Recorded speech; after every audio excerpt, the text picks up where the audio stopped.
Olá, meus amigos, sejam abençoados em nome do Senhor Jesus. Eu queria passar para vocês aquilo que Deus tem passado para mim e que eu creio vai ajudá-los a encontrar o caminho da solução, da salvação. Vai ajudá-los a encontrar com aquilo que você espera de Deus. Todos nós queremos algo de Deus, não é verdade? Qualquer coisa que nós queremos de Deus tem um preço. E eu vou mostrar para você, provar para você, que esse preço, apesar de ser custoso, mas ele nos ensina algo precioso, nos ensina o caminho da conquista. Todos nós, humanos, temos os nossos problemas, as nossas dificuldades, as nossas aflições, os nossos caminhos tortuosos. Todos nós gememos aqui neste mundo. Agora, há uma diferença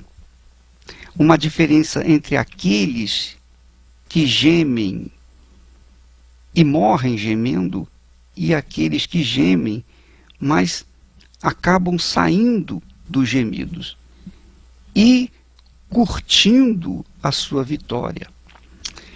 E esses que curtiam ou que curtem a sua vitória são aqueles que, obviamente, aprenderam o caminho da vitória.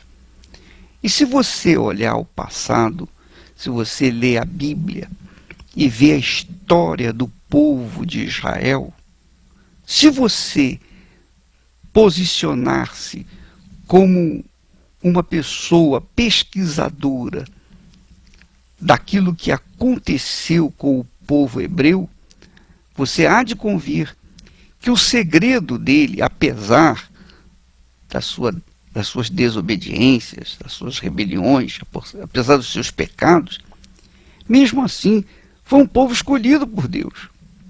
E foi escolhido porque Deus viu nele a pessoa, viu em Abraão a pessoa capaz de se submeter ao caminho traçado por Deus para a conquista. Eu estou falando para você que o povo de Israel, apesar dos pesares, é um povo vitorioso por conta dele ter aprendido desde o princípio da sua criação o caminho do sacrifício. O sacrifício é o caminho da salvação. O sacrifício é o caminho da conquista. O sacrifício é o caminho das respostas de Deus. Enquanto a pessoa não descobrir esse caminho e não andar nele, ela vai patinar, ela vai gemer e vai morrer gemendo, porque não tem outra saída. Esse é o caminho. Você veja, por exemplo, quando o profeta Samuel falou com o rei Saul, que havia desobedecido a palavra de Deus, que havia desobedecido a palavra que lhe havia sido dado, a ordem que lhe havia sido dada, porque Samuel falou: olha, Saul, você espera 8 dias para que eu chegue aqui e faça os sacrifícios antes da luta, antes da guerra. Mas, por seu medo e ansioso para resolver aquele problema do sacrifício, porque o sacrifício de Israel, antes das guerras, era para garantir, para dar certeza de que Israel iria vencer os seus inimigos. Então Saul se apressou e ofereceu os sacrifícios antes de Samuel chegar. Então Samuel ficou muito aborrecido e ele disse para o rei Saul: tem porventura o Senhor tanto prazer em holocaustos e sacrifícios quanto em que se obedeça à sua palavra? Eis que o obedecer é melhor do que o sacrificar, e o atender melhor do que a gordura de carneiros. Em outras palavras, Samuel estava falando com Saul que, apesar dele ter feito os sacrifícios a Deus, ele estava em pecado, porque ele desobedeceu a palavra do profeta. Ele não apenas desobedeceu a palavra do profeta, mas também desobedeceu a palavra de Deus, porque quem era ele para oferecer sacrifícios? Ele não era o sacerdote, ele era apenas o rei, recém-coroado. Ele não podia oferecer sacrifício. Sacrifício não é assim, que a pessoa oferece de qualquer maneira, à la vontade. Não, tinha uma ordem, tinha uma disciplina. E, obviamente, Saul quebrou essa disciplina. Porém, numa das desobediências de Israel, nós verificamos no caso de Davi, ele desobedeceu a Deus, e Deus estabeleceu o sacrifício para que ele, Davi, pudesse ser perdoado, para que a sua terra fosse sarada. Então, o sacrifício sempre foi uma questão que o povo de Israel obedecia, fazia, para que pudesse alcançar os benefícios de Deus. Por que o sacrifício? Por que o povo de Israel aprendeu bem cedo o caminho do sacrifício e até hoje ele tem, de certa forma, praticado? Ele não pratica o sacrifício de animais porque o templo ainda não foi construído, o templo lá em Jerusalém. Mas ele está ansioso para fazer o sacrifício. Por que o sacrifício foi sempre presente na vida do povo de Israel? Porque, minha amiga, meu amigo, a palavra sacrificar no hebreu significa aproximar. Então, quando Israel se sacrificava, ele estava se aproximando de Deus. O sacrifício significa aproximação com Deus. Porque quando a pessoa não sacrifica, então ela se mantém distante de Deus. É a mesma coisa, por exemplo, você está casado, nós estamos casados, não é? Se nós deixarmos de sacrificar diariamente um pelo outro, então o que vai acontecer? Então vai haver separação. Por exemplo, Esther e eu nós sacrificamos um pelo outro, permanentemente. Não só quando nos casamos, mas diariamente nós sacrificamos um pelo outro. Eu tenho que sacrificar minha vontade para fazer a dela e vice-versa. Então, nesse andar de sacrifício um em favor do outro, está o amor verdadeiro, está a fé, a crença um no outro. Então, minha amiga, se há sacrifício, há o casamento, há a conservação do casamento. Então, nós vamos fazer 42 anos de casados, graças a Deus, e felizes da vida. O nosso amor só aumentou durante esse tempo todo. Muito pelo contrário de muitas pessoas, que diminui. Nós só tivemos o nosso amor aumentado. Por quê? Porque houve sacrifício diário, constante entre nós. A mesma coisa é em relação a Deus. Quando nós sacrificamos, nós estamos mostrando para Deus a nossa fé. Nós estamos provando para nós mesmos que acreditamos naquilo que estamos fazendo. Então, essa manifestação de fé é uma aproximação com Deus. Ora, quando Samuel falou, tem porventura o Senhor tanto prazer em holocaustos e sacrifícios, quanto em que se obedeça a sua palavra, Ele não quer dizer que aqui que os sacrifícios holocaustos são dispensáveis, porque quando se inaugurou o templo, o povo de Israel fez os sacrifícios, o próprio rei Salomão fez os sacrifícios, etc. Então, ele não está aqui nessa palavra cancelando o poder do sacrifício, mas ele está dizendo que mais importante é que se obedeça a palavra de Deus. Se obedeça. Agora, eu pergunto a você, obedecer a palavra de Deus não é sacrifício? É ou não é?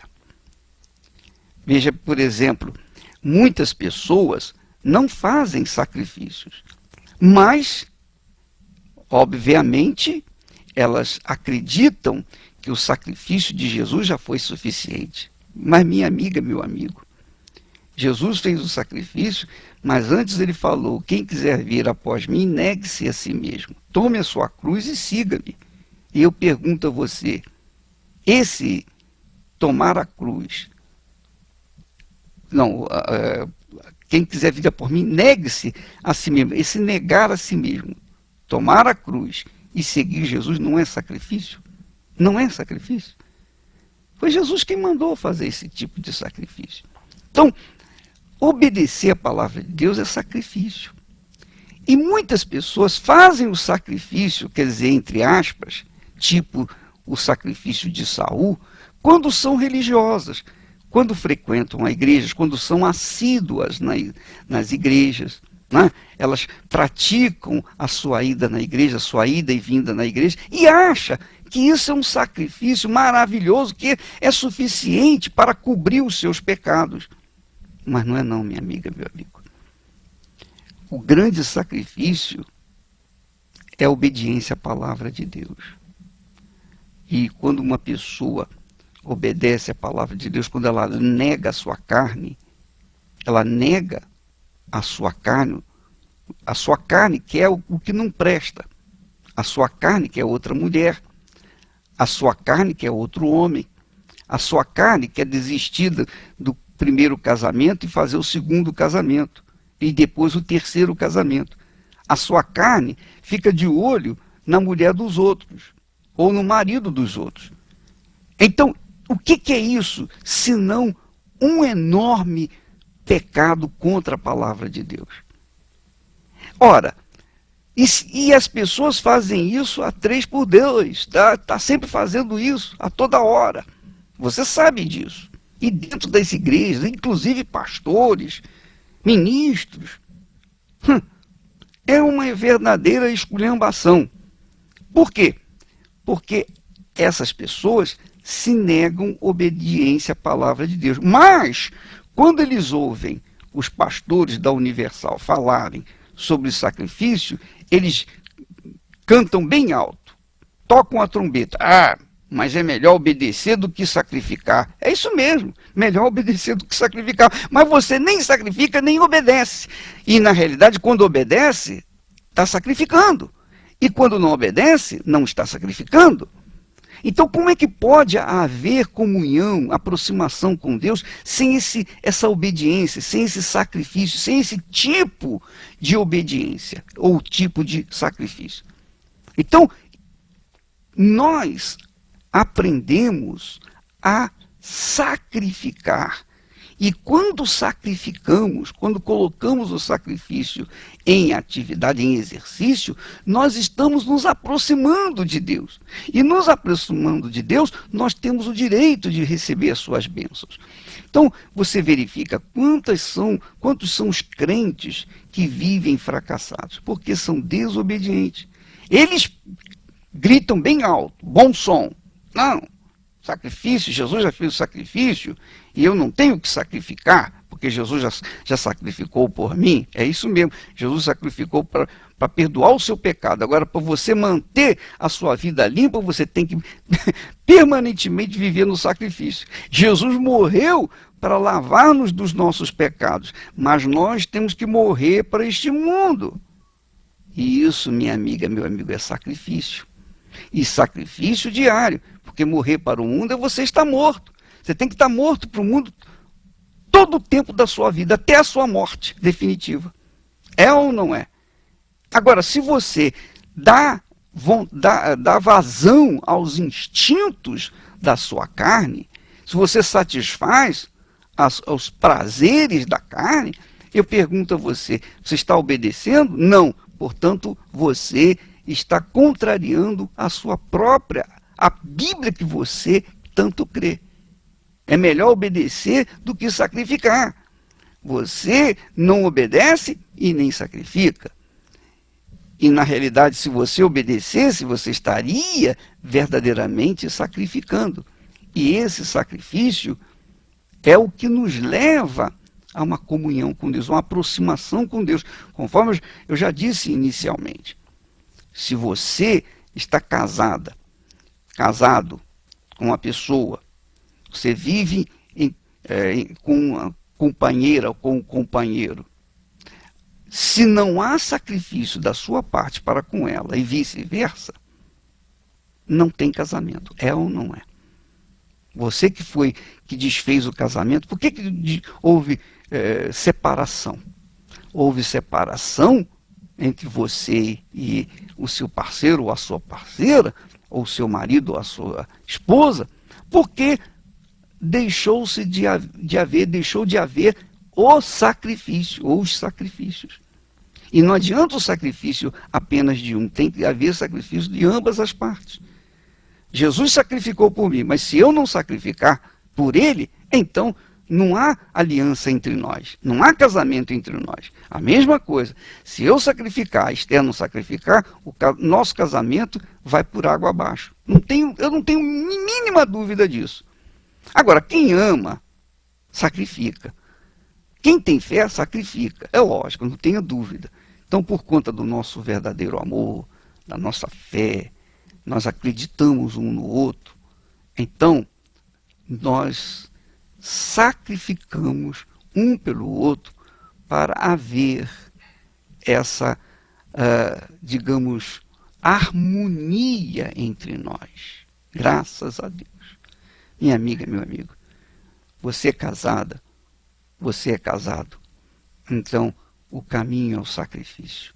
Você tem que sacrificar pelo seu marido e vice-versa. Tem que haver sacrifício.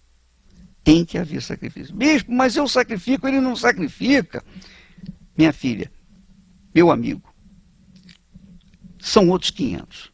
É outra situação. Se um sacrifica, o outro não sacrifica, com certeza o final disso vai ser separação. E ninguém vai poder evitar. Tem que haver sacrifício de ambas as partes, dos dois. É claro que quando um sacrifica, o outro, obviamente, vai se tocar e o Espírito Santo vai ver que aquela pessoa está se sacrificando, ela vai atendê-la e o outro, o parceiro ou a esposa, vai, obviamente, acabar também sacrificando e também mantendo o casamento, a união, a aliança entre eles. Minha amiga, meu amigo, esse é o caminho da vida, esse é o caminho da conquista. O sacrifício aproxima a gente de Deus. O sacrifício nos faz próximos uns dos outros. O marido da mulher, a mulher do marido. Quando há, ou melhor, quando há ausência do sacrifício, quando não há sacrifício, então há separação. E a separação sempre é traumática, é dolorosa e às vezes até mortal. Vamos falar com Deus em seu favor.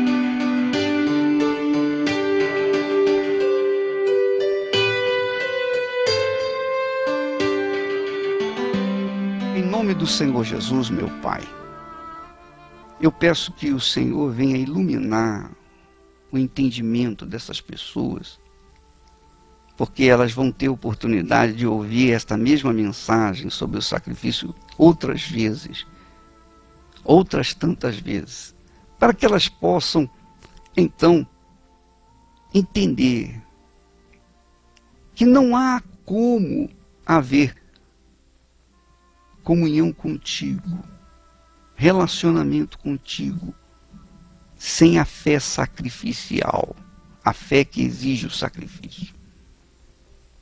Da mesma forma como não há manutenção do casamento sem o sacrifício de ambas as partes. Então eu quero te pedir para o Senhor remover o espírito que tem cegado esse entendimento, de forma tal que essa criatura não tem conseguido enxergar, vislumbrar a tua palavra, o entendimento da tua palavra. Eu peço por todas as pessoas que estão me ouvindo. Eu peço por todos, independentemente da religião que professa, seja evangélico, católico, espírita, seja budista, seja lá o que for, até mesmo aqueles que não têm nenhuma religião. Eu peço que o Senhor venha eliminar esse bloqueio que tem impedido a pessoa de entender a tua palavra. Eu te peço, meu Pai, em nome do Senhor Jesus, e te agradeço. E quem crê, diga amém e graças a Deus.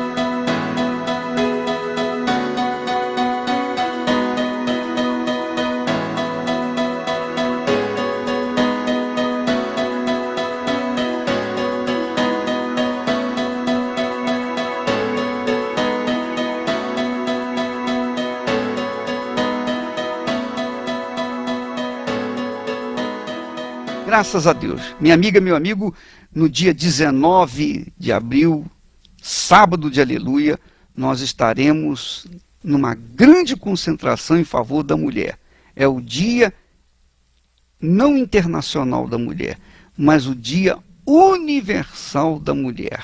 Dia 19 de abril, sábado de aleluia, às 10 horas da manhã, ali no Parque da Juventude, Antigo Carandiru, 10 horas da manhã, nós estaremos lá em favor, unindo a nossa fé em favor da mulher, unindo a nossa fé para que haja um clamor em favor das mulheres que têm sido tão severamente punidas pelos brutamontes deste mundo. Dia 19, então, às 10 horas da manhã, Parque da Juventude, Antigo Carandiru, tá bom? Nós ficamos por aqui. Se você quiser participar e contribuir para essa grande concentração, vá a uma Igreja Universal do Reino de Deus e você vai saber como você pode participar e também adquirir o kit, um kit que você vai vestir. Você vai vestir uma camiseta vermelha para homenagear a mulher, tá bom? No sábado, dia 19 de abril, o sábado de aleluia, estaremos nessa concentração juntamente com outras mulheres de fé para fazer esse clamor em um só espírito, numa só fé, num só coração, a um só Deus. Tá bom? Deus abençoe a todos e até lá em nome de Jesus.